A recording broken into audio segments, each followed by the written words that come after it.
say, where did you get your material? Well, you just look for it. It happens everywhere. I won't go into the entire ordeal, but that meant Christmas Eve, Christmas, New Year's Eve, New Year's, I'm in the hospital, I had surgery. Later, I had complications, and they finally sent me to rehab. And my husband, of course, and my assistant came every single day. But my new best friend was a little television right up on the wall, because I couldn't put any weight on my foot, and they said, you'll be here 3 months, and it's going to be something else. And it was ball game season. You got all the closing games. You got the Super Bowl coming up, all the bowl games. I watched them all. And then basketball season had started, and I followed every men and women's NCAA game on the television. And then I realized I'm watching replays. This is a Super Bowl from '77. What in the world? Then one night, about 3 in the morning, I thought, let me see what game they're playing. I looked up, and there was no game. Evidently, I had turned the channel during the day.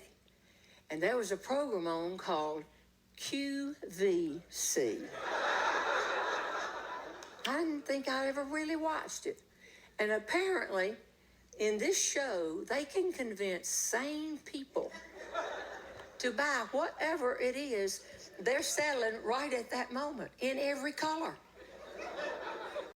And as I sat there, this is where I knew this rehab's going to be long, because I found myself thinking at 3 in the morning, I've got to have that brown poncho.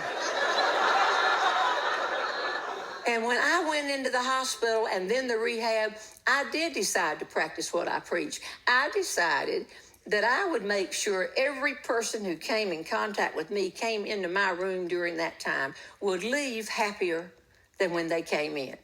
And I didn't even bother the nurses. Even when I needed them, I wouldn't call them. I didn't. They thought, well, what's she doing in there? I don't know. She doesn't ever call us. But that morning at 3 in the morning, I rang for the nurse. And she came fast because I just never called her. And when she came in, I said, oh, thank you for coming. I appreciate it. Look what's on that television right there, that brown poncho. It's a poncho, and they said it can be a pashmina, and we can spread it out and have a picnic. I got to have that right now, but I can't reach my credit cards.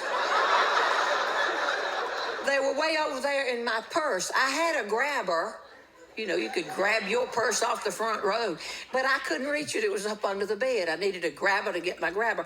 And I said, can you just come around? Please help me. Oh, goodness, they've gone from 174 to 169. Oh, no, they go, get me that credit card out over there. And this kind nurse came around and grabbed my shoulders and said, get a grip. We don't give credit cards to people in the middle of the night on heavy meds. So I shrunk back down, went back to sleep. But I remembered that brown poncho. Because I'm tall, it would cover me all up. I liked it. The next morning, about 3 a.m., I woke up again. And I remember thinking, I dare look. You think there could be another brown poncho up there? You see, you're in there. You start thinking weird things. I've never had a poncho in my life. But I checked with my cell phone and saw what time it was, and I turned to see, and the QVC program wasn't on. Once again, I had apparently just turned the channel and left it. Now there's a program on called Tiny Houses.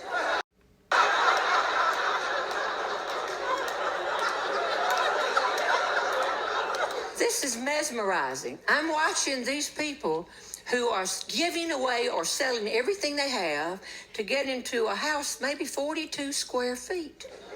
And it has everything. They have a loft where they let the baby sleep, put her up right in a basket and put her up there. I want to see that when the child's 2 years old, but that's all right. And they have a slab table they eat off of, and then they turn it, and they sleep on it, and they turn it back, and they eat off of it again. And they got a closet this big. You couldn't even get a brown poncho into that closet. Unbelievable. People, these are not cheap. I can see buying one and putting it next to some water where you fish. Go down there on the weekends. I can see getting one and putting it somewhere else, where down at the beach. But living in them, for Pete's sake, all of this time, it would be see. And when I was in Graham, North Carolina, where I grew up, thank you, I was just you. Were you the only person? I grew up in Graham, North Carolina. And when I was 13 in the 7th grade, I was already 6 feet 2 inches tall. You should have seen me. Walking down the streets of Graham, 7th grade boys all down around by my ankles. My mother used to say, they'll grow. Trust me, Jeannie, they gonna grow. I went to my high school reunion not long ago, and there they all were. But a lot of their little heads had grown up out of the top of their hair, and I could see it from where I was standing. I'm not 6'2" anymore. I'm shrinking. I've even tried hanging upside down, and it doesn't work, and it upsets the dog. Oh, it upsets the dog. My husband is 6 feet 6 inches tall. Our son, Beaver, is 6 feet 8 inches tall. If Jerry and I had bought a tiny house, Beaver would not be able to visit.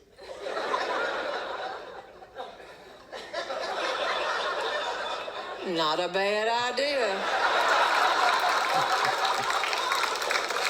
We would not do well in a tiny house. But I watched it because I was just mesmerized by, why would people do this? And then I realized they want to be free. Free of responsibility of home ownership. Free that if your grass grew up, you just get up one morning and move it a few feet. Free from all of the responsibilities, because it's got wheels on it. You can just walk away. And then these people buy these tiny houses, and they park them in their parents' backyard. I have a piece of advice for you. If you feel the urge to buy a tiny house, first you get the biggest refrigerator freezer on the market, and you install it in whatever you're living in right now. And then for the next 7 or 8 days, you play in the box.